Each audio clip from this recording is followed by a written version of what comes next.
All right, item 1, call to order. Yeah. Okay. Yeah. Miller, Yes, here. Berkenbile, Here. and Wittrock. Yes, present. Okay. Item 2, recognition of guests. There should be a sign-in sheet back there for anybody to sign in on so we can have record of all of the guests. That's not it. And then Brad, I Wittrock. understand, yes, I understand you want to say something? Yeah, if you guys don't mind, I'd like to just make a statement. Try to be quick. I just made some bullet points. I have to leave to get to another meeting, but I want to be clear, I'm not here to answer a lot of questions today. I will help facilitate those questions if there are, that I can help facilitate the team that we have. As most of you know, I've tried to be very verbal and open in the communication and transparent on my behalf, and that'll be the such today. Today I'm here to make clear that I am here on my own behalf, and I think there's just a few things, so I got to be careful on certain things that I say. But to start, it's a super unfortunate situation, the entire thing, not just the tax, the settlement against the school. When you've seen all that I have, this whole thing seems to be nothing short of a witch hunt, and that has snowballed into the excise board situation, and that's very unfortunate. To address the shortcomings with the excise board, until I was contacted in June, I know there was some discussion last time, until I was contacted in June, I don't believe that anybody on the school board knew that there was an issue with the excise board, and I hope that Mr. Storm can validate that he called me in June. We were not aware that we had been contacted in February. So we came in June and we sat down, and I felt like that meeting was a very productive meeting, that we were going to try to meet back in September and provide a budget that we could help facilitate to get this taken care of. But until that, since that meeting, we didn't really talk anything in September. We did not realize that there was additional conversations from our organization on whether that can be done or how that happens. So I apologize to you guys for that. We didn't really know that anything was really a problem until we were notified and reached out again. I mean, we knew that there was an issue, but we were going to come back in September, and then when there was a problem, we were found out during the passing of a member of our staff, an unfortunate situation, and it just happened to be the person that usually handles our budget and helps make those decisions. And so this takes time, and because we were trying to honor that family and those personnel, but I will tell you, I do believe that the board is on it right now. Again, I'm talking on behalf on my beliefs. I feel the school board has been very able to identify the shortfalls in what we've been asked to do over the past year. However, they've also been advised of each move by the school council, including the communication, which I disagree with. That's why they're not here to say anything, and I'm probably not supposed to be, but it is what it is. So in the meetings, I believe it was genuinely true that each of the board members' goal was to pay this tax. I truly believe it was the heartfelt of each individual board member to pay this tax from the school. We were just trying to find out how to make that happen. And we kept running into those roadblocks. Many of you know that. Our school currently has a tremendous staff. We have great teachers, we have great support, we have great coaches. Yes, we've lost some staff, and it's frustrating because we've had some good staff. I attribute some of that to culture issues that maybe could have helped that, but we also replaced with some of the best teachers and coaches in the state. So we are still attracting. When we apply or open a job, we still get people that want to come here. We do have the foundation of where we need to be, and so the board has been interviewing, and we're prepared to offer a position to an interim position to my opinion, a steamroller of a guy with extreme character of leadership and fiscal responsibility, a person that can handle making educated decisions to restore the integrity and foundation that we need on our facility. We also plan to try and provide support in a role that opens up communication and transparency. This is my goals of what we can try to get done. As well as we also have met with support in constructing a full website to showcase the full financials in real time. Everybody sent a lot of questions, and there was a lot of questions. I saw Jeannie's pile. We read through them. There's a lot of questions. Rather than try to one by one go through those questions, the board has elected that we've brought some people in, and there is a full website that has been built The excise board should have it by Friday. It should be live to the general public by within 2 weeks. It has all the details of all the money, of everything going forward, as transparent as we can get, and I'm really excited about that. I also plan on requesting a change in our council that leads the board. Whether I can get that done or not, I think that's something that could help benefit some of how this communication and different things are working. To address the tax levy, I fully understand and agree that you don't mess with people's money. For those that don't know, I think there's a lot of fear that goes on right now. People don't know what this tax means or how that's going to be, and I just want to try to clear up that I've talked to people that come in and they say, hey, I got another mortgage payment. This is another $1,500. This is another $2,000 on my tax. I said in the, I came to the courthouse, I went in again this morning, I sat with Jeannie. These are my calculations, not hers, but by my calculations, I could be wrong, but I don't think I am. An average $200,000 house should not see an increase of more than, for the year, an increase of more than $200 to $300. So in that situation, if they went to the full amount that amount would be, is that there's not going to be. Now, again, my calculations could be wrong, but that amount for the whole year hopefully gives some relief to some people that, hey, if no matter what the route is, it's a little more manageable as to what the excise board and those try to do. Again, that's not to be an advisement or anything, it's just to try to help remove some of that fear of making our commitments. So I will tell you the school is not without fault, but if we look over the past year, some of the money that was spent, the school did pay over $4 million on the restoration efforts towards Gilmore. Should we have done that? That could be debated, but the issue that money has been spent was money that could have been sent through a bond issue to go through that the citizens would have paid in any manner. So we did pay that money that, you know, again, if you shuffle that around, they could have been a tax and it would have been done in a situation, maybe a more clean situation. But that money, there is money spent by the school in excess of $4 million on building buildings that I think should be acknowledged. We didn't finish, but we did spend that money. In essence, basically the amount of settlement paid, we paid that into a building, and it came out at the end of the year as to our intentions were to just go ahead and pay for the tax settlement as well. We just haven't found an ability to do that. In closing, I appreciate the excise board. I appreciate all that you guys do. I apologize to you guys for that this is in your lap, to the commissioners, to all the residents, the community, everybody. I hate this. I don't like it. I think several are here to protest, possibly based on what the excise board does. Based on that, you may not have to. But if I can comment on that, the school has been off of the portion of the state aid formula for some time. Basically, the state aid, you have a bottom half, you have a top half of the state aid formula. When gross production came in, oil and gas taxes, we got removed from the state aid top half because that money, we already had adequate money. That money has dropped significantly, and so we're trying to get back onto the state aid formula. And if we, but in doing that, we don't have that top half. We're hoping that we can get that back next year. My concern in everything that we're doing is that that is my understanding the school gets a millage of about 42 mills. 42 mills for the general fund. It's also my understanding that if that drops below 39 mills, that enacts the ability for the state to possibly obtain withholding the bottom half of our state aid formula. If they drop that 39, if the state opts to drop that down, that would be a result that could result in a 42% reduction in our income to our school system here.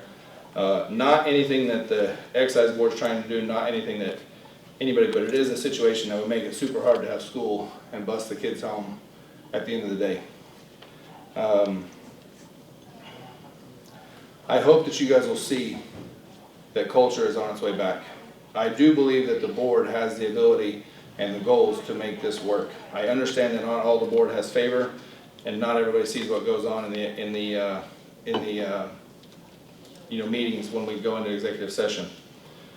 But I think that you will find that our culture, our goals of fiscal responsibility, leadership, accountability, communication and leadership, transparency are what our goal is.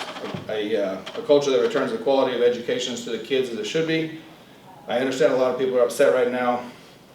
I just, in my opinion, I believe the board has gained clarity over the past 2 weeks, and I feel they're ready to show what we can do. I think everybody will appreciate and like those efforts.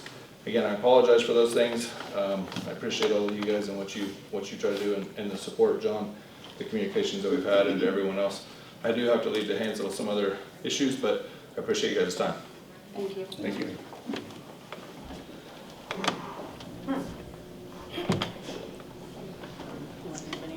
Is that all for public participation? Do you have something? Like Well, the only question I would have is, before we give another dime, we ought to ask, why are we looking for restoration and getting back to transparency? I believe there's some questions posed, and those ought to be answered. If not at this level, then how do we summons the state to ask these questions, in which we can get them answered, get some accountability, and find out why all this money slipped through our fingers when we had a hazing, what are you going to call it, lawsuit going on. It just doesn't make sense to me to where it just can't be. We need to see what happened with all this money, and however it needs to happen. It doesn't need to be, I think he said this, if depositions need to happen to where we can get the facts, then so be it. However, we need to summons whoever it needs to be to get the answers. That's all I got. which would be the state auditor. That's a possibility. Yeah. I assume that's a possibility, so. So our role is to approve or not approve Mhm. the budget, and so I understand what you're asking for, but that's outside of our role here. But I believe the next step from that would be for the Okay, school well, I just want board. to be on record to go to the that state that's auditor. probably,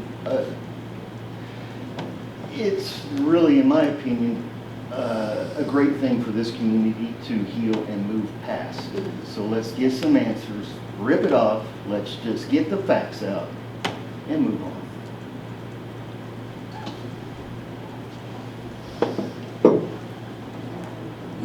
I have a question.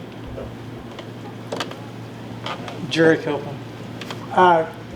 You said to approve or not approve the budget as presented. Can you approve a portion of it? We can approve what minimum or maximum, correct? My opinion is there's a maximum, and that is what the school set their budget in on. There is also a minimum, and the excise board has the power to do minimum, and I call, that's my terminology, minimum, maximum, or anywhere in between. Okay. That was my understanding too. Yeah, it's like, one of the duties that's outlined in and this all comes from the Oklahoma Constitution, which hasn't been changed in ever that I know of, okay? If you want me to, I can give a little history, which probably clarifies a lot of questions. There's a 5 mil levy, that's what was the start. And we call it the 5-10-5, because then later on there was a 10 mil support levy and a 5 mil emergency levy. Those levies, for the older people in the crowd, you will remember we used to vote on those every year. And when somebody would get mad at a school, those would fail, they would just have another election until they passed, because you'd have to shut the school down. And so nobody ever shut down. So they basically said, that's kind of futile. We'll have an election, we'll make those permanent. Those all happened in, say, the 80s, if I remember right, okay? So now you have 5-10-5, which adds to 20. That's the 20 mils that I'm calling the minimum. There is a 35 mils, there's another 15 mils, and it's required that the schools submit an estimate of needs to prove that they need the 15 mils. And that's what we're discussing, is that 15 mils. Then I will say there's one more complication with it. think this happened in the 90s, statewide, county by county, they did away with homestead personal property tax. It was a revenue neutral tax, so what you did is the year they had the election, you did a calculation, you calculated a net assessed valuation with the property, personal property in there, and without it. You came up with a ratio and you adjusted the 35 mills. So 35, when we talk about 35 mills, it's technically 36.04. So when we talk about 20 mills, it's technically 20.59. Okay, so you'll hear those terms used, and that's the reason it gets, because you go back and read the Constitution, it says 5, 10, 5, and then 15, which adds to 35. But that's part of the confusion in this deal, or not this deal, but it's confusing when you start reading the Constitution and try to find stuff. But anyway, I hope that clarifies that portion. Now, and I did pull this, and this is in the statute. It's actually in the Constitution, but it's also in the statutes. And this is the duties of the Excise Board. It's supposed to determine, by examining the financial statement portion of the budget, to determine the true physical condition of the school or other municipality. Ensure proper funding by examining the estimated needs portion of the budget to ensure that mandatory government functions are included and adequately funded. And there is a terminology that's in here that says, but the Excise Board is authorized by law. They can strike anything that's contrary to law or in excess of needs as determined by the Excise Board. Items shall be ordered stricken and disregarded. So that's where I'm saying the County Excise Board has that power to go maximum, minimum, or anywhere in between. And somebody brought this up and said that the legislature does the tax levy, sets the levies. And that's not true, because one of the other duties of the Excise Board is to fix the tax levies by computing the ad valorem tax required and set those levies. Now, the 36.04 has become routine. And I called state auditor and they basically said, you're talking about doing what? That's never been done before. But it's because it's become so routine that you pass the maximum budget. Now, routine doesn't say mandatory, so that's, and there would be reasons why you might pass it in between budget. You said, well, we're going to work with the school, but, and I think this was brought up last time, it was like, well, what if we could tell the school to do this and reduce their budget in these areas? Well, that's really not the duty of the Excise Board. The Excise Board's duty is to set or approve or certify a budget. I guess you could do that, but the problem with that, we're talking a 3-year period of time here where this levy is going to be, this judgment levy is going to happen over 3 years. One Excise Board cannot really commit one school board. That school board really can't commit to the next school board because you have changes that happen. So it would have to be a gentleman's agreement, but and I don't know how that would even work. There is a provision, and I'll read it, but it's like, there is a provision, no matter what this board does, and I should say that, in my opinion, if they pass the minimum, there's nobody can protest that their taxes are too high. Okay, so, but there is a method that if they, let's say they passed anywhere in between, or let's say they passed a maximum budget, there is a procedure where any taxpayer of the school district can then protest within 15 days of filing to the state auditor. Then the state auditor has to go to the Supreme Court. The Supreme Court picks 3 judges and they go to what's called the Court of Tax Review. Now, I don't know how long that takes. I don't know if it's ever happened, but that's what's in the Constitution. I'm just trying to clarify all that, so I hope that hit back.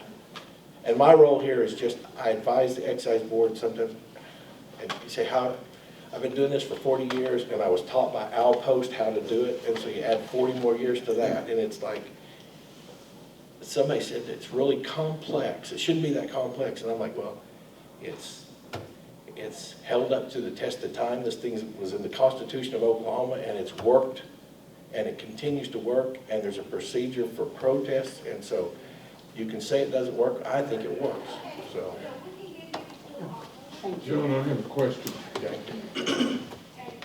if the minimum budget is what the excise board approves, that minimum budget can be protested by the taxpayer. Or can, is it? I would assume so, Jim, but Is it's it like, pro- that's what I was saying, is I don't know how, if it's at the minimum, what are you protesting? And you're going, well, and maybe the answer is, and we talked about this, we said something about, what if the excise board files the minimum and then protested themselves and said, we want the state auditor to decide? You know, and one thing Brad did say is, if you pass this minimum, there is the state aid is a formula. And top half and bottom half, what he's talking about is,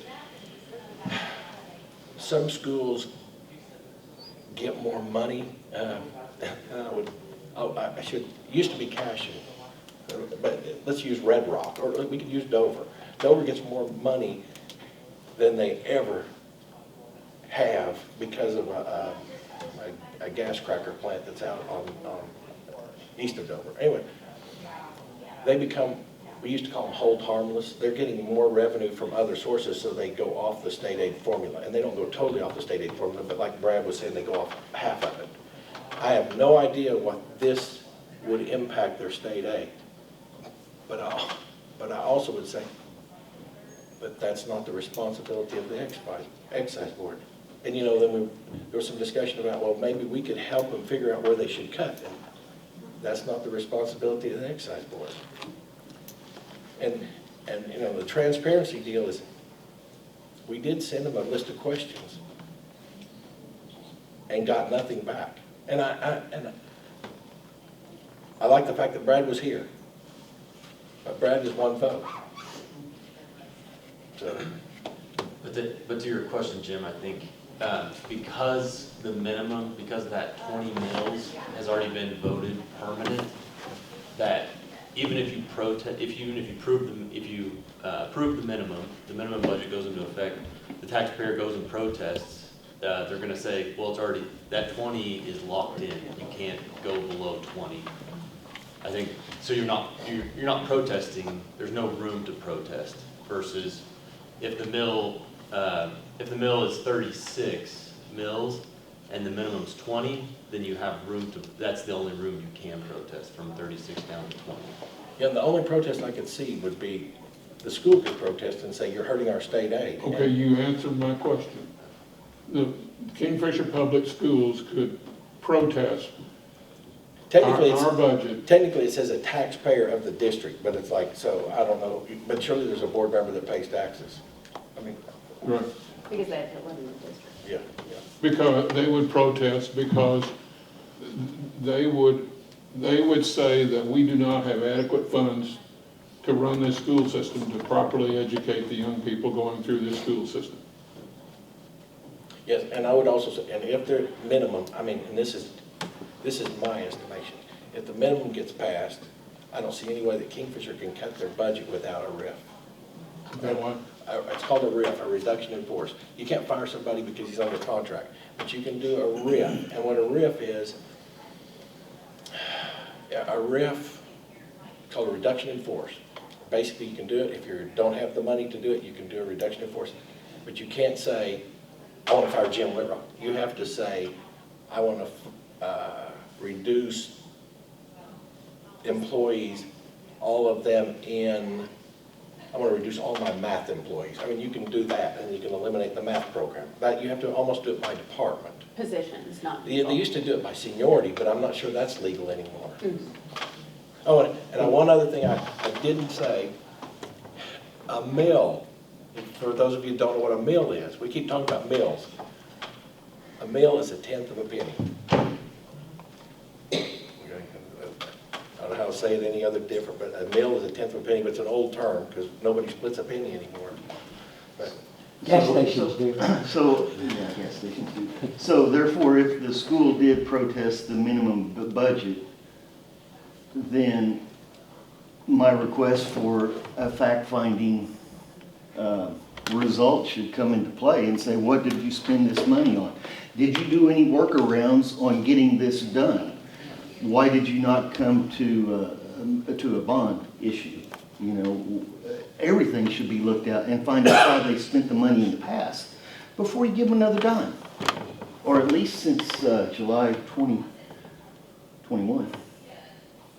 Well, the person that would be, or the organization, the agency that would be doing that investigation and fact-finding would not be the excise board, it would be the auditor and inspector of the state of Oklahoma, I believe. Well, that's where you ought to put an asterisk on whatever you Pardon send. me? That's where you ought to put an asterisk on whatever you send to them and say, please look into this for the community's sake.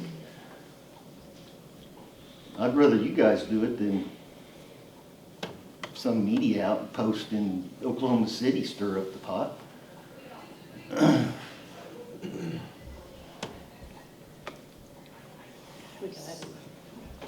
So I just had a question. Brad mentioned a 42 mil, and I couldn't figure out how he was getting that unless he was adding something else. Well, The mill that we're talking about is the 36.04. that's all we're really addressing is the 36.04. And Okay. Carrie, it gets more confusing this, because you remember there's also there's the 4 mil common fund, which actually goes to schools. It's and I've got a chart here. This is what the excise board will print. And this is how the assessor, she has to know how much to do. And so you have the school gets a millage, emergency management gets a millage, general fund, sinking fund, building fund of the school. And so I think what he was trying to say, it's more than that. It's more than 46 mils, because this 36.04 plus a 5 mil building fund plus normally a 12 mil sinking fund is close. But this year it's going to be 27 mils because of the judgment. And then you got a 4 mil common. And the 4 mil common, it's weird because it goes to the state, and it comes from the county, goes to the state, and then gets split up based on average daily attendance. Right. So today we're talking about the 36.04, and I just want to state, I recommend to the board just giving them the 20, the minimum in their budget.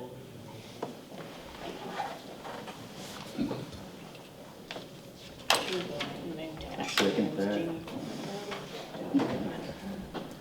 Okay. Is there, I'm sorry, I think these three people have to make the motion and second and everything. So. is there any process for this board to recommend that the state auditor be brought in? Yes. And would this board do that? I'll second that. Now, I don't know that question. There are certain people that can call for the state auditor to do an investigative audit. I don't know what the criteria is. I believe a state senator can do it. I believe a district attorney can do it, but I don't know any, and those are just guesses. I don't know that for a fact. But I would say there's a criteria for this, and I think if you have probably a taxpayer petition, but I don't know how many signatures that requires. You'd have to ask the state auditor. Well, John, if I'm correct, I think this is the document that you read from. A taxpayer may protest a levy by filing a complaint with the state auditor and inspector or the county clerk within 15 days of this action. Yeah, that's right. I didn't read that, and it does say or county clerk. So the taxpayer, Sorry, Jeannie. Jeannie asked me to have that removed. she's really looking forward to retirement.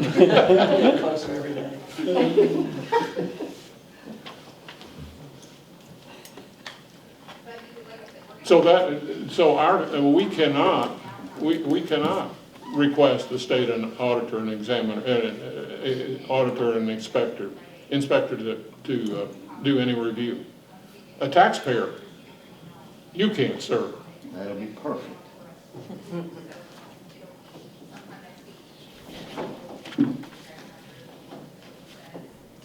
Any other discussion? Has anyone called the state auditor's office? Because I didn't do it personally, but someone I know did. And I believe the citizen petition is around 280-something signatures. That you have, it's a longer process, but that this board could request it and it would go quicker. Again, I did not make that phone call, but that is secondhand information, and I'm just wondering if that is something that one of you on this board would make that phone call to confirm. We can do that. We can make that phone call. Okay. Anything else?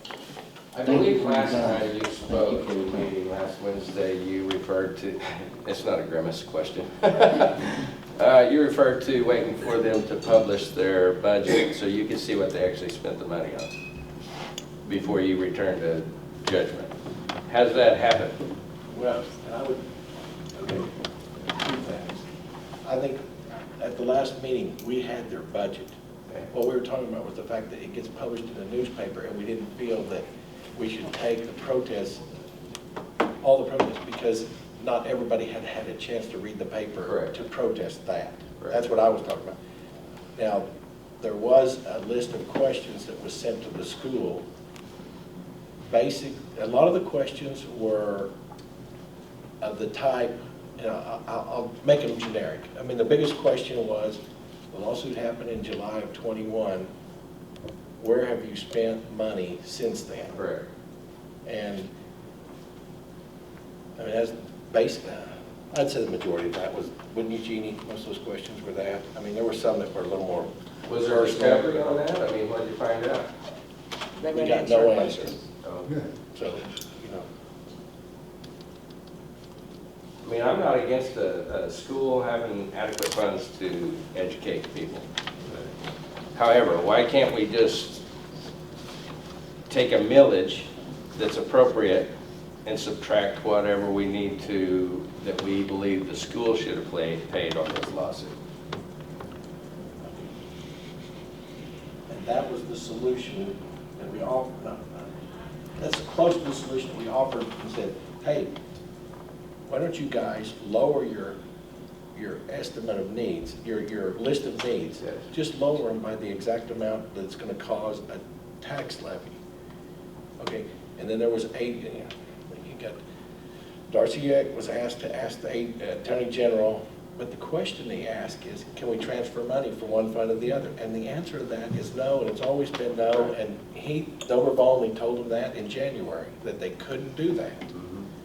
That wasn't really the question. The real question should have been, can we lower our millage? Can we ask for less money than the max? That's the real question. And I think the answer is yes. That might cost you some state aid because it's going to mess the formula.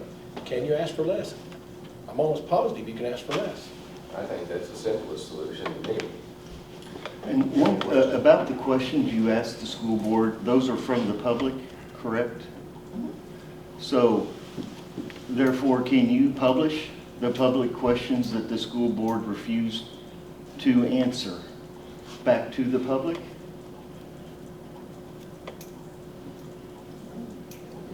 I don't think there's a problem. None of them have names on them. None of them have names on them. Well, I have a question, sir. What would that accomplish?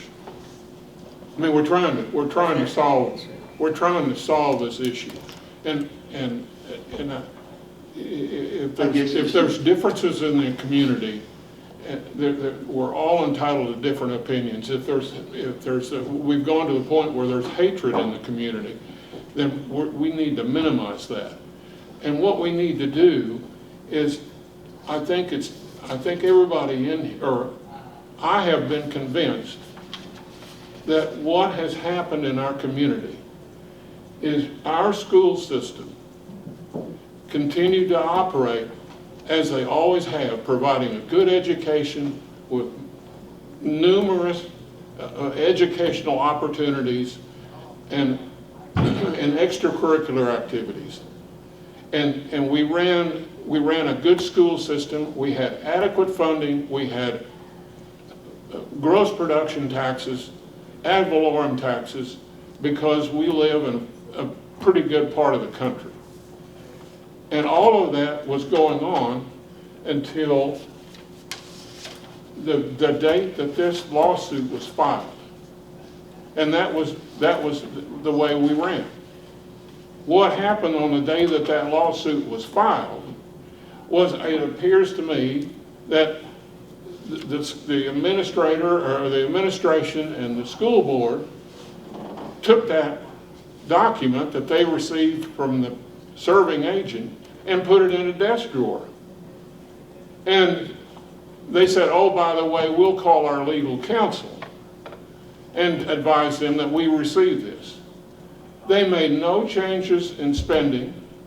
They made no changes at all in the school system. They made no plans. It was never addressed that I'm aware of, and we don't have very many facts from the school system. We don't have very many facts. And I have questions that I have not had answered. So all of a sudden we get to the point that we're trying to figure out in a 2-week period of time how we're going to pay $5, $6, $7 million. You could have adjusted your priorities in spending. You could have adjusted your priorities in buildings. You could have adjusted everything in the school system. You could have said, we're going to owe $1 million or $1.2 million on this day, and the day after you receive that judgment, you would have made changes in your school budget. And that would have continued for 3.5 years to this day. And that would have minimized a lot of this problem. So to answer your question. Because what the school system did was they spent their carryover or surplus. And anytime you don't have a surplus, how are you going to ever come up with the funds other than say the easy way out is we'll ask the taxpayers for more money? Agreed. So that's what I see has happened. And that's what I see has happened too, and I believe those questions would expose that as Okay. well. And that's all I'm trying to do is get exposure of where did money go? Well, And how did it go? What workarounds were come about to use all that money? I mean, I would think that a $4 million improvement on a 40-year-old building, no, 60-year-old building, excuse me, should be brought to the community. What workaround did we have on that? Let's get that out. That's all I'm saying. That's all I'm saying. Let's just find out where the money went. Let's just, why do we get a $1.7 million piece of carpet on our football field? That would have paid for it. I don't even think we own that. What kind of workaround did we get to? And that's what asking these questions back to the public who asked them in the first place might get it exposed, or perhaps we need to get the state auditor down here, PDQ. Well, if the questions were published, that would be one way of doing it. The taxpayers could also go to the school board meeting and ask those questions. That you don't get a lot, you can only ask questions in an open meeting. They cannot respond to them unless it's put on the agenda. And it's been my experience in the last year to get something put on the agenda is very hard. And if it does get put on the agenda, it's tabled till the summertime. Now, I will use a traffic pattern, for instance. I went to the city and said, what did the school do? And they wanted it. Well, okay, a citizen got it reversed without any mention in the paper. And all that was done was covered up. So I have some questions for the school board that I would like to have answered, for sure.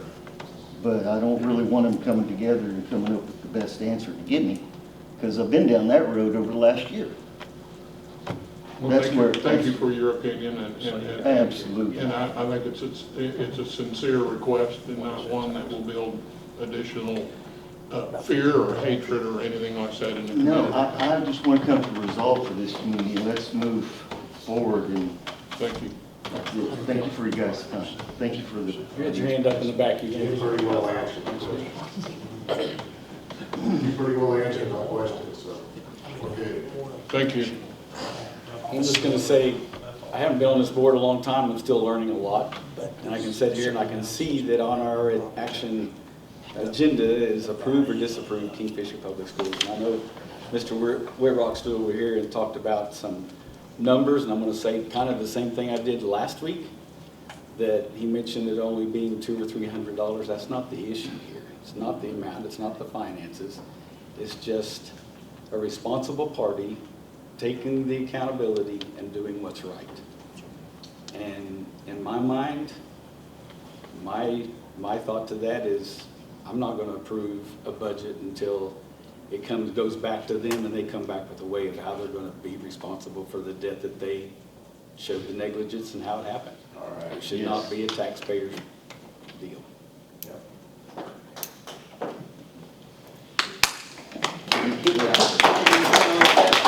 It doesn't say anything about a minimum or a maximum. It says approve or disapprove. Madam Chair, I have a statement. Should we go ahead to action items then first before, because I think Do you have another he's going to make a motion, right? Just a Yeah, concluding so statement. we need to go ahead and go to action items. Well, he wants a statement first. I'll make this statement, and then I'll make this. Well, but you got to wait until we're here, Oh, okay, so, okay. to make the motion. So my statement, I guess, in addition to the one I just made, is this. The Excise Board has reviewed estimates of need or the budget of Kingfisher schools. We've listened to taxpayer protests and asked questions of the school board, which they refused to answer. That is the end of my statement. All right, item 3, action items. 3A, approve or disapprove Kingfisher Public Schools budget for fiscal year 24-25. I'd like to enter a motion, Madam Chairman. My motion is the Kingfisher County Excise Board rejects the Kingfisher Public Schools 24-25 estimate of needs totaling $16,200,523.75. A general fund millage of 36.4 mils.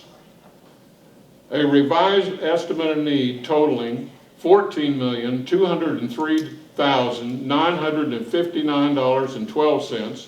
General fund millage of 20.59 mils is approved and certified by the Kingfisher County Excise Board.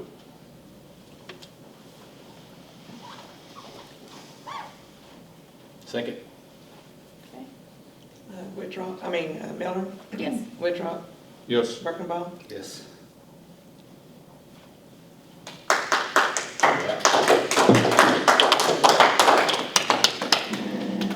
Item 3B, approve or disapprove cash and EMS budget. We just got these the other day, whenever. Yeah, they had trouble getting their meeting because somebody had a surgery or something, I don't know what it was. You want to make that motion? Yes, I will make that motion to approve those budgets. You got your second? He seconded it. Okay. Yes. Miller? Yes. Wittrock? Yes. Berkenbile? Yes.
Okay, that's the sinking fund.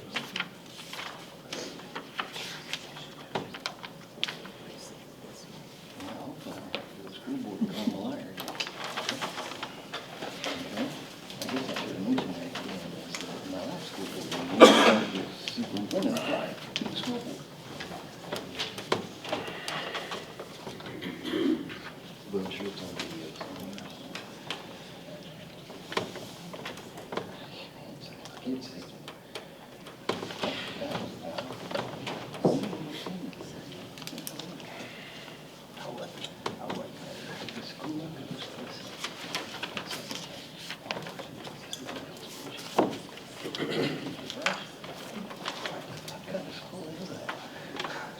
what kind of planning was that?